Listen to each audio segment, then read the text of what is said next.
एक बार अगर अब मन चढ़ गया आपके ऊपर और मनमानी आचरण करा लिया तो आपको भजन लायक नहीं रखेगा, क्योंकि वो समझ चुका है कि तुम ऐसी जगह पहुंच चुके हो। अभी हमारे पास अवसर है, अभी हमारे पास समय है, चूको मत। भारी बात है, जितनी जल्दी आप उदास हो जाओ संसार से, उतनी जल्दी मुस्कुराहट आ जाएगी प्रिया प्रीतम के मुख में आपके लिए। जो तुम्हें करना है उसमें प्रमाणित कार्य करने हैं, शास्त्र के अनुसार। प्रिया जी को बिना भोग लगाए अर्पित किए तुम पाने के लिए उत्साहित कैसे हो रहे हो? तुम्हारी एक एक वृत्ति उस सर्वात्मा प्रभु बैठे देख रहा है, और उन्हीं के रिझाने के लिए तो तुम्हें मानव देह मिली, भगवत मार्ग मिला। बहुत बढ़िया अवसर है। मंत्र न चले नाम चला लो, नाम न चले तो चतुरासी जी गुनगुनाने लगो। बिल्कुल अवसर मत दो, जैसे दुश्मन नीचे गिर पड़ा है, आप ऊपर चढ़े हो, अब उसको ऊपर आने का अवसर मत दो।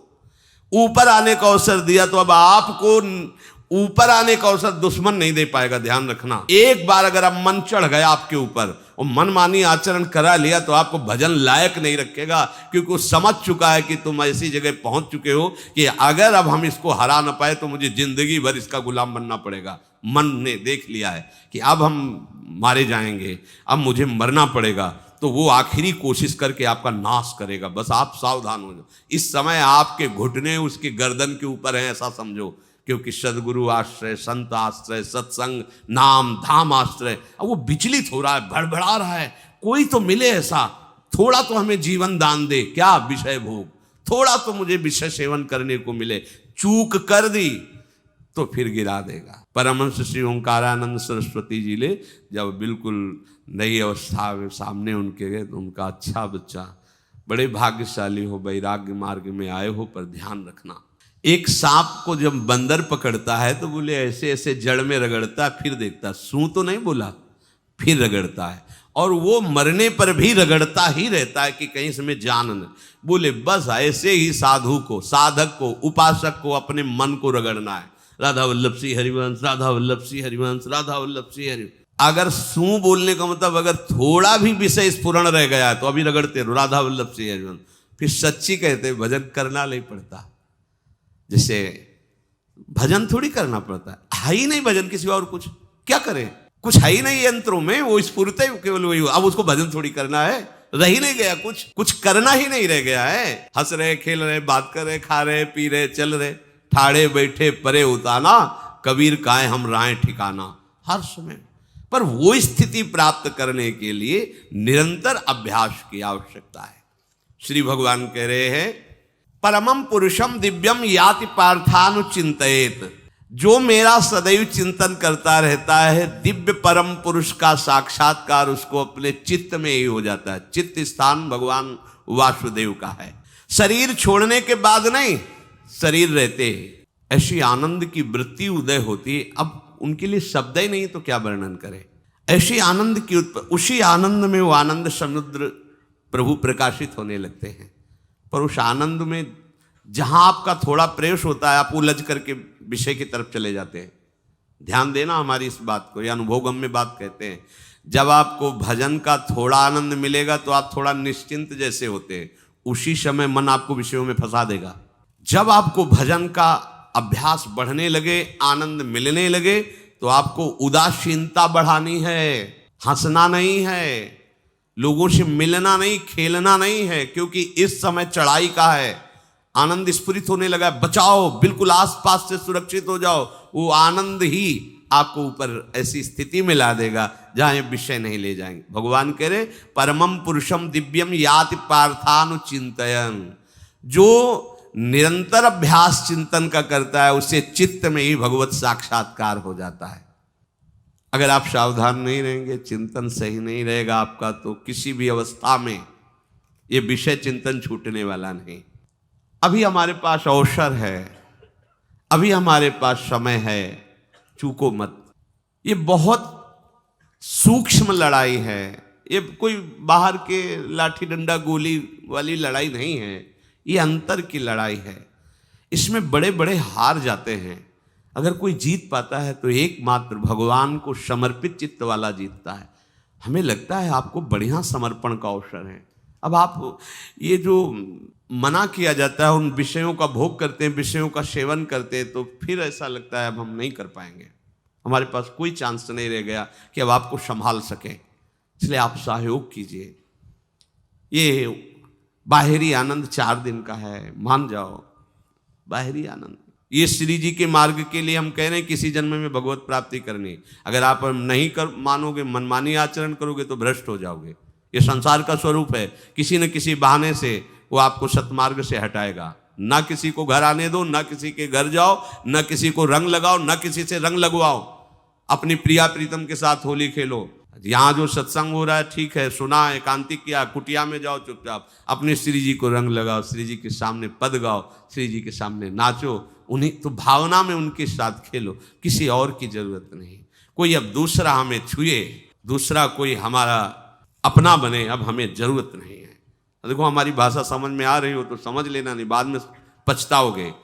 किसी को भी अपने साधन कक्ष में प्रवेश मत दो, किसी को अपनी कुटिया में मत आने। अब आप यहाँ गृहस्थ नहीं हो, यहाँ भी रह रहे हो, भले गृहस्थ वेश में रह रहे हो, आप वनवासी हो, आप श्री जी के उपासी हो, कोई व्यवहार की जरूरत नहीं। जब ऐसे रहोगे तो श्री जी आएंगे आपसे खेलने। निष्ठा, हृदय में निष्ठा। अब व्यवहार की गुंजाइश नहीं रह गई, हमारे पास समय नहीं व्यवहार का। हमारी बातें मान लो, पर आप लोग मानते नहीं हो, इसलिए रंग नहीं चढ़ पा रहा। अरे वो बेचैन है आपके साथ खेलने के लिए, उनकी तरफ जब देखो ना तो बेचैन है, पर उनकी तरफ कोई देखना ही नहीं चाहता। वो तो यहीं से फुर्सत नहीं मिलती भोगों से खेलने के लिए, संसार के राग में खेलने के लिए। अरे वो तो लालायित है, वो तो खुशी हो रहे कि ये हमारा शरणागत हो गया, अभी हमारी सहचरी बनेगा, हमारी सेवा में आएगा। शरणागत हो करके पीठ कर लिया श्री जी की तरफ, मुख कर लिया संसार की तरफ, तो दोनों लाड़िले उदास बैठ जाते हैं। अब क्या करें, ये तो उधर मुख करके जा रहा है, चलो फिर कभी लौटेगा, वो फिर इंतजार कर रहे हैं।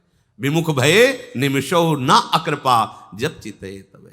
खूब अभ्यास करो नाम जब। कोई होली दिवाली त्योहारी, हमारा सारा त्योहार लाडली लाल से है, इन्हीं के साथ खेलो। देखो तुम्हें बताएं, जो बच्चा बाहर खेलने नहीं जाता तो माता पिता उसके साथ खेलने लगते। कैसे? घुटने के बल चल रहा है तो वो पिता भी घुटने के बल चलेगा उसके साथ साथ। वो तोतली बोलेगा तो वो भी तोतली बोलेगा। देखा है कभी ऐसा? ऐसा कर। तो ये हमारे स्वामी भी जब देखेंगे कि अरे ये तो किसी से राजी नहीं है, केवल हमसे खेलना चाहता है, इनके लाने का एक ही उपाय है, ध्यान रखना, अनन्य व्रत। नहीं चाहिए हमें और। जैसे कल आप सुन रहे थे, पपीहा बन के रहू रे, बस यही चातक व्रत नहीं, हमें नहीं चाहिए। अगर हमारे रंग पड़ेगा तो लाडली लाल का पड़ेगा, हम खेलेंगे तो लाडली लाल के साथ खेलेंगे, नहीं तो अब आजीवन नहीं खेलेंगे, आजीवन नहीं खेलेंगे। अगर हम पाएंगे तो इनकी जूठन पाएंगे, नहीं तो प्राण त्याग देंगे। जिएंगे तो वृंदावन में जिएंगे, नहीं जीवन। ये व्रत चाहिए। काहे को व्यर्थ समय नष्ट कर रहे हो? धारण करो अनन्य निष्ठा का व्रत। इनको अपनी तरफ आकर्षित करने के लिए अनन्यता ही व्रत है। रसना कटो जो अन रटो, निरखी अन फुटो, नयन श्रवण फुटो जो अन सुनो, श्री राधा जसमैन। कोई भी सत्संगी कोई व्यसन न करे, अन्य किसी से संपर्क न करे, खूब पद गाओ, खूब नाचो, अपना दरवाजा कुटिया का बंद करके खूब रो, नाचो, खेलो, कूदो, उन्हीं से वो खेलने लगेंगे। उनको चैन नहीं है आपके सिवा, आप चैन से रह रहे हो। हमारे प्रिया प्रीतम आपका इंतजार कर रहे हैं, तभी आप पर है तो की कृपा की। ये बात अंदर की समझो, प्रिया प्रीतम अंदर से आपको बहुत प्यार करते हैं, पर हम देखते हैं कि आप प्रिया प्रीतम से प्यार नहीं करते। आप संसार की तरफ बढ़ते जा रहे हो, हाथ फैला खड़े, मेरी तरफ आ जा। ये हमारे भगवान नहीं हैं, ये हमारे लाडली लाल हैं। हम इनको भगवान नहीं, ये तो प्रेम के खिलौना दो खेलत है, प्रेम खेल। हमारे रसिकों ने इनको भगवान नहीं माना। अगर कोई संकट आया तो अपने आंचल में छुपा के इनको लेके भागे। ये नहीं सोचा कि अखिल लोक ब्रह्मांडों का ईश्वर, इसको छुपा के भागने की क्या जरूरत है। चाहे बिहारी जी को, चाहे राधा वल्लभ लाल को, जब कभी कोई ऐसा भय आया है तो ऐसा नहीं सोचा कि भगवान रक्षा करेंगे, नहीं, इनकी रक्षा हमें करनी है। इनको छुपा करके, कभी काम वन में राधा वल्लभ लाल को, कभी बिहार वन में से बिहारी जी महाराज, छुपा छुपा के अपने अपने ठाकुरों। तो हमारे ये लाडले हैं, प्यारे हैं, इन्हीं के साथ खेलना है, इन्हीं में रहना है। अब इन्हीं के पास रहना है, इन्हीं में रहना है। दो बात ध्यान रखो, इन्हीं के पास रहना है, इन्हीं में रहना है, बस। अब यही हम नहीं कर पाते, वही जो शुरुआत सत्संग में की थी, सबकी ममता ताग बटोरी, मम पद मन। ये भारी बात है, भारी बात है। जितनी जल्दी आप उदास हो जाओ संसार से, उतनी जल्दी मुस्कुराहट आ जाएगी प्रिया प्रीतम के मुख में आपके लिए। आप जब मुस्कुरा रहे हो उधर, तो वो उदास बैठे कि हमारी तरफ क्यों नहीं देख रहा। अब हमें अपने प्यारे को उदास नहीं करना, प्यारे को मुस्कुराहट से युक्त करना है। क्या हम उदास हो जाए? ताते मौन रहे वो उचित है, जगते भयो फिरे बैरागी, वृंदावन रस में अनुरागी। इसकी खूब चिंतन परायण रहो, कोई भी विषय का सेवन ऐसा ना करो जो आपकी बुद्धि भ्रष्ट कर। कोई आपने ऐसा गंदा व्यसन, गंदी बात, गंदी चेष्टा आप परसों नरसों, फिर आगे क्या? आपका जो साधन मार्ग वो ढक जाएगा, फिर प्रमाद छा जाएगा। हमें किसी भी उत्सव में, किसी भी उत्साह में अपनी प्यारी जू की अनन्यता और सिद्धांत को नहीं छोड़ना, अपने मार्ग में चल। ये अध्यात्म है, अध्यात्म। ये दान पुण्य की बातें नहीं है, ये लोकांतर में भटकने की बातें नहीं है, सीधे भगवत प्राप्ति की बातें हैं। यत करोषि, जो भी तुम करोगे वो तुम्हें अपने आराध्य देव के लिए करना है, आराध्य देव को समर्पित करना है। देहाभिमान अभी कुछ ही समय में गलित हो रहा है, ऐसा आपको अनुभव होने लगेगा। कैसे समझेंगे देहाभिमान गलित हो रहा है? जब आपका अपमान हो और आपको कोई फर्क न पड़े, आपका सम्मान हो, आपको कोई हर्ष नहीं हुआ, बड़ा लाभ हो गया, कोई सुख नहीं हुआ, बड़ी हानि हो गई, कोई दुख नहीं हुआ, शरीर स्वस्थ है, कोई हर्ष का विषय नहीं, शरीर अस्वस्थ है, कोई शोक का विषय नहीं। यह है देहाभिमान गलित होने का स्वरूप। यत करोषि, तो जो भी हम करें, पापाचरण भी करें तो श्री भगवान को अर्पित कर दे। बोले नहीं, तस्मात् शास्त्रम प्रमाणम ते कार्याकार्यो व्यवस्थितो। जो तुम्हें करना है उसमें प्रमाणित कार्य करने हैं शास्त्र के अनुसार। यत करोषि, अब जो भी करोगे शास्त्र सम्मत करोगे और प्रभु को समर्पित करोगे, देहाभिमान बहुत जल्दी गलित हो जाएगा। यदश्नासि अशन भोजन, जो भी पाओगे पहले प्रभु को भोग लगाओगे, देहाभिमान गलित हो जाएगा। मान लो मेरी बात, ये सब 4 दिन के उत्सव, 4 दिन की चांदनी है। शोक समाज पूरा तैयार हो रहा है हमारे ऊपर आक्रमण करने के लिए। तुम्हें क्या पता, शोक का अंधेरा छाने के पहले ही व्यवस्थित जहां पहुंचना है वहां पहुंच जाओ, फिर अंधेरा छा जाएगा, कोई फर्क नहीं पड़ेगा। अभी आप यात्रा ही नहीं प्रारंभ किए हैं और अंधेरा आ गया तो मार्ग ढक जाएगा और जीवन व्यर्थ चला जाएगा। कुछ भी मत खाओ। कैसी धूर्तता हमारी बुद्धि में बैठी है। रसेंद्री की तृप्ति के लिए हम गुरुजनों की आज्ञा को रौंद करके चंद विषयों का सेवन करते हैं। धिक्कार है जीवन को। यदि आज्ञा उल्लंघन करके अमृत भी पीने को मिले तो विष हो जाएगा, ध्यान रखना। इंद्रियों की चाटुकारिता करते हद हो गई। अरे संसारी पुरुष में ऐसा देखे तो चलो, लेकिन जो भगवत मार्ग के पथिक, धिक्कार तुम्हारे जीवन को। प्रियाजू को बिना भोग लगाए अर्पित किए तुम पाने के लिए उत्साहित कैसे हो रहे हो?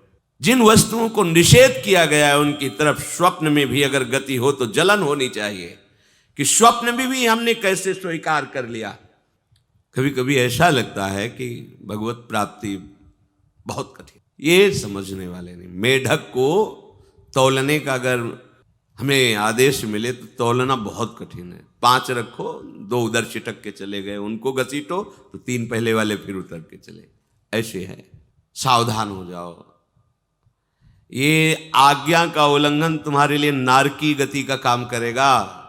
अगर आज्ञा है कि अमृत नहीं पीना तो मत पीना, नहीं वो विष हो जाएगा। और अगर आज्ञा है विष पी लीजिए तो गरल सुधा रिपु करहि मिताई, गोपद सिंधु अनल शीतलाई। वो विष अमृत हो जाएगा, तुम्हारा शत्रु तुम्हारा मित्र हो जाएगा। ये भव समुद्र गाय के खुर के गड्ढे के समान हो जाएगा। आज्ञा पालन बहुत बड़ी सिद्धि है। ये मूढ़ता का त्याग कीजिए। आप जानते हो, जानते नहीं है? नहीं, तुम नहीं जानते हो, तुम्हें वो जान रहे हैं। अगर तुम अपना आनंद चाहते हो, सुख चाहते हो तो आज्ञा पालन करो। इसी से देहाभिमान गलित होगा। तुम्हारी एक एक वृत्ति उस सर्वात्मा प्रभु बैठे देख रहा है और उन्हीं के रिझाने के लिए तो तुम्हें मानव देह मिली, भगवत मार्ग मिला। ये ध्यान रखो, एक बार भी बिना भोग अर्पित किए हुए जो पाओगे वही तुम्हारी बुद्धि भ्रष्ट कर देगा। देख लो आंख खोल के कैसे बुद्धि भ्रष्ट होती है। वो अपने आराध्य देव इष्ट देव की ही निंदा करने लगता है, आराध्य देव इष्ट देव के विपरीत चलने लगता है। ये बुद्धि गिरी मतलब सर्वनाश। जो शास्त्र में कहा गया है, कामः संजायते क्रोधा क्रोधा स्मृति विभ्रमा स्मृति भ्रंशात् बुद्धिनाशो, बुद्धिनाश को ही कहा गया प्रणश्यति, नष्ट हो गया, वो किसी काम का नहीं। यत करोषि, जो भी कर रहे हो वो प्रभु के लिए हो और प्रभु को अर्पित करो। यदश्नाश, जो भी असन भोजन करते हो, जो भी तुम्हारी जिह्वा में जाए, अगर तुम इसी जन्म में भगवत प्राप्ति करना चाहते हो तो बिना भोग लगाए मत पाना, मान लीजिए। फिर कह रहे यज्जुहोषि, जो भी तुम हवन का तात्पर्य होता है भागवतिक कार्य करते हो वो प्रभु को अर्पित कर दो, बड़ा सुख मिलेगा। जो तुम ददाशी, किसी को भी कुछ भी देते हो प्रभु को दे दीजिए। देने के पहले उसमें भाव कीजिए राधा वल्लभ लाल इसके हृदय मंदिर में बैठे हैं। अब भोजन जल वस्त्र जो भी आपको उसको दिया तो उस व्यक्ति को नहीं दिया, सीधे ठाकुर जी को दिया, राधा वल्लभ लाल को दिया। यत तपस्यासी, जो भी तुम तपस्या कर रहे हो, काम वेग को सह रहे हो, क्रोध को सह रहे हो, गर्मी सर्दी सह रहे हो, अनुकूलता प्रतिकूलता सह रहे हो, ये भी प्रभु को अर्पित कर दो। भगवान आदेश कह रहे हैं तत्कुरुष्व मदर्पणम, ये सब मेरे को अर्पित करने का मतलब मेरी पूर्ति नहीं हो जाएगी, तेरी पूर्ति हो जाएगी। भला ये सब नदियां समुद्र में गिरना बंद कर दें तो समुद्र घट जाएगा क्या? यद्यप समुद्र प्राकृतिक है, चिदानंद नहीं, भगवान तो चिदानंद समुद्र है। कोई भी नदी चाहे बाढ़ युक्त जाके गिरे या गिरना बंद कर, समुद्र में कोई फर्क नहीं पड़ता।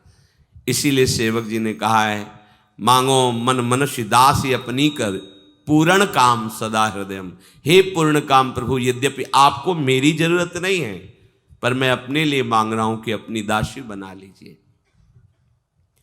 मदभक्तो मईश्वरे सर्वज्ञे परम गुरु वासुदेवे समर्पित सर्वात्म भावः यत् पश्यति शृणोति स्पृशति वा सर्वमेव भगवान वासुदेवः इत्येवं गृहाविष्ट बुद्धिर्मदभक्तः सन एतत् यथोक्तम सम्यक दर्शनम विज्ञाय मदभावाय मम भावो मदभावः परमात्म भावस्तस्मै परमात्म भावो योपपद्यते युज्यते घटते मोक्षम गच्छति।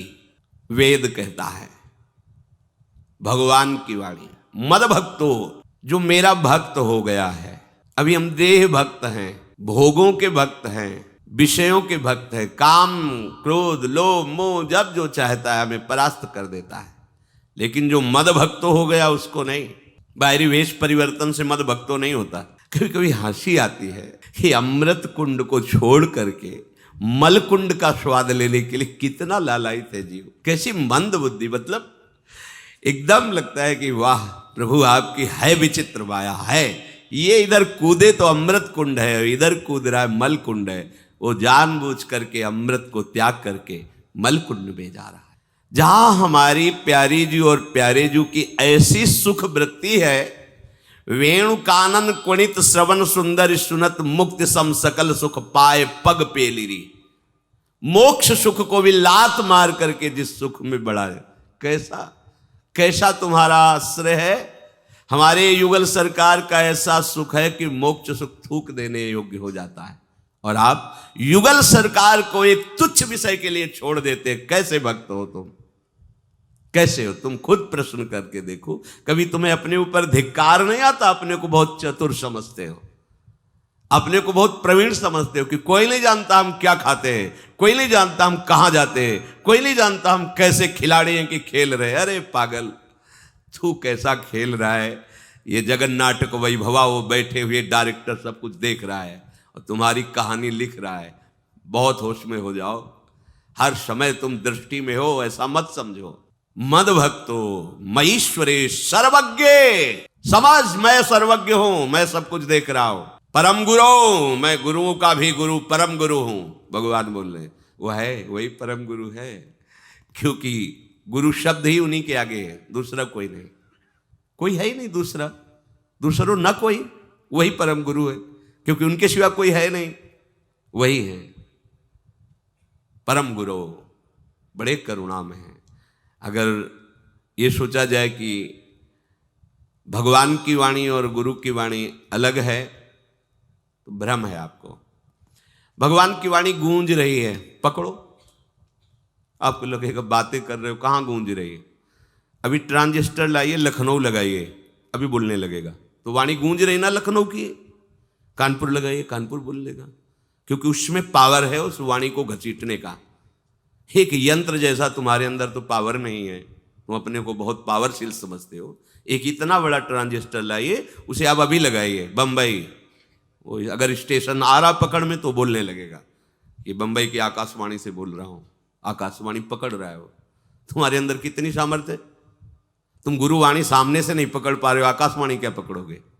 बहुत ज्ञानी, बहुत विज्ञानी, वो एक यंत्र पकड़ रहा है लोक के स्टेशनों को। अगर तुम मंत्र पकड़ लो तो तुम भगवान की वाणी ऐसे सुनोगे, ऐसे देखोगे, कहीं दूर थोड़ी है, सामने नृत्य करते रहते हैं।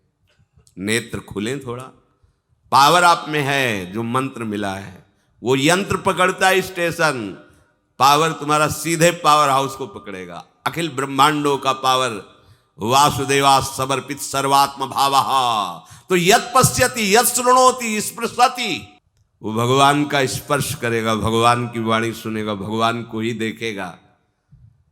कौन? जो मद भक्ता है। तो आप लोग बड़े कृपा पात्र हैं, भगवत मार्ग के पथिक बन गए।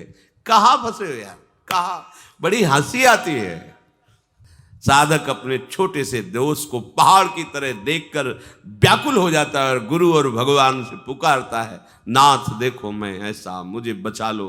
प्रभु अभी तक समर्पण नहीं हो पाया, उसे अपने में फुर्सत नहीं। जो मेरा हो जाता है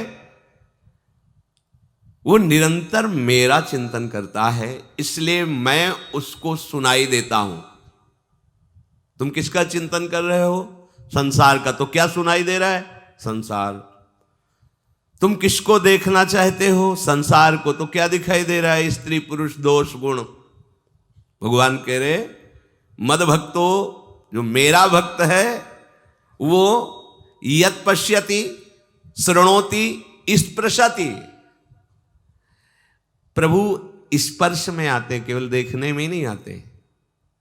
क्या भगवान को ध्यान में देख लिया? ऐसा नहीं। जैसे आप गले लगते ऐसे प्रभु